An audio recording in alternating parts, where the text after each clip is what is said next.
What's going on, guys? Welcome back to the channel. We got some more car parts today to install. This one should be fairly simple and a fairly quick install. So we have a new bypass valve. This is the Boomba bypass valve. It was crazy because I got it for about half price of what it usually is. Some guy had it on for less than a couple hundred miles and didn't want it anymore, so he's going a new route. So I'm hoping everything works with this and it's not busted and I got a good deal on a piece of junk. But we got the car already up, so we're just gonna take off the underliner, and basically it should just be a pull out and push in the new bypass valve.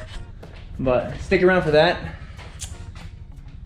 I do plan on, in the next couple videos, probably blacking out the headlights here. I think I'm gonna do the overlays as well and to block out the amber, but when I tear them apart, I'm gonna paint the insides black and redo with LEDs. Also, once winter is kind of over here, I'm gonna be doing I'm gonna be wrapping the roof carbon fiber, so that should be fun. I don't really know if I should just buy a carbon fiber one or if I should just try my hand at wrapping this. Wrapping would be cheaper, obviously, but we'll see how it goes. But I'm gonna get to ripping off this under tray here, this flash guard, and see what we can do.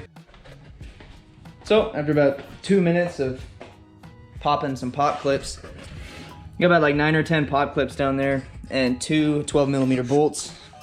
These two guys, they hold on your splash guard. So once that's off, it's pretty easy. Back up in here, right there is the bypass valve, the factory one. So we just have to undo.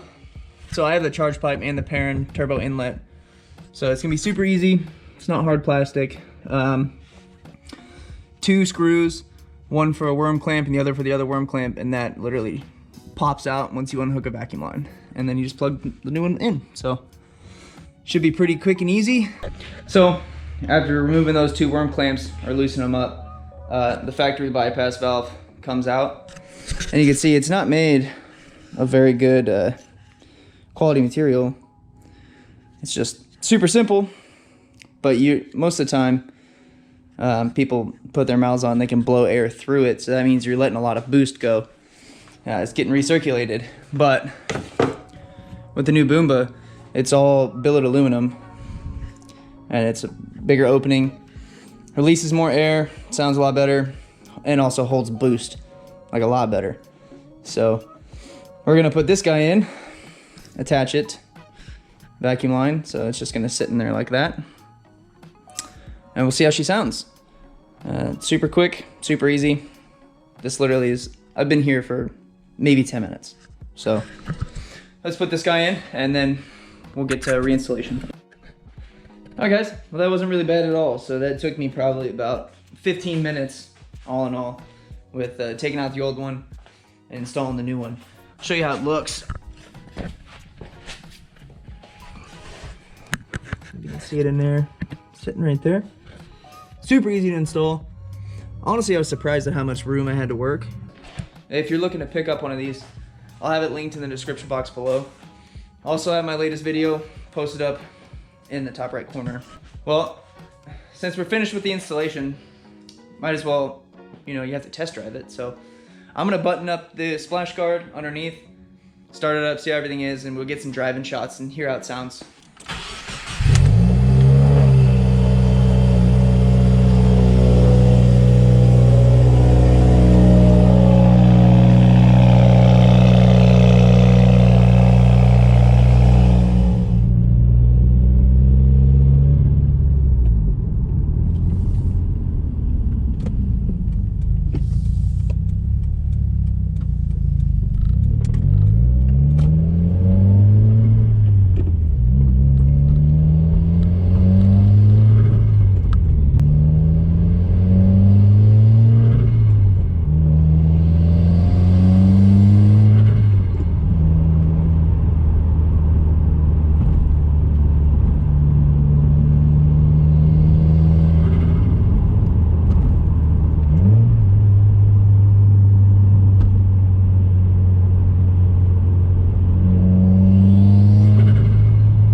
Well, there you have it, guys. I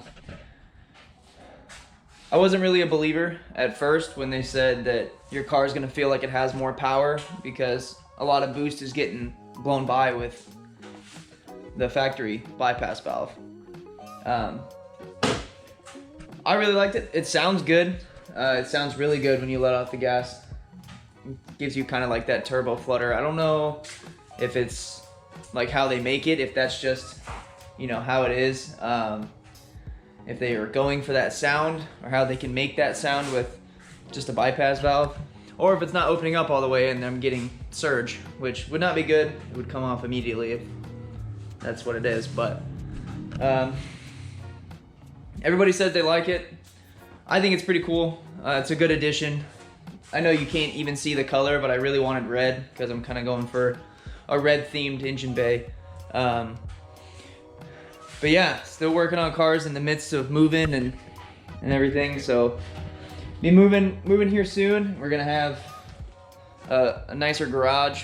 I'm gonna make it a lot nicer. It'll be a little bigger, so we can do a little more stuff, a little more content down the road. But like I said in my last video, I do YouTube just for the passion of cars, I guess. I'm not in it for the money or the fame or anything. I don't really care about that kind of stuff. But if anything that I can do can help any of you guys, that's really what I'm doing. I'm not really even trying to do like tutorials or anything, but if this is the one video where you're stuck on a project and you can see where things are located and where things are at, and that helps you out, then that's what I'm here for. So big stuff coming for the car here shortly. Content's gonna be a little slow as of right now because we're in the process of moving, like I said earlier. So but yeah, no, it's gonna be fun what's coming up. We're gonna do a lot of cosmetic stuff, not a whole lot of engine stuff for the time being. Carbon fiber accenting, you know, gonna do some blacking out of the headlights, maybe wrap a roof, and we'll see what else comes along. So thank you guys for tuning in and sticking around. I appreciate all of you every single day. Have a great night. I'll see you in the next upload.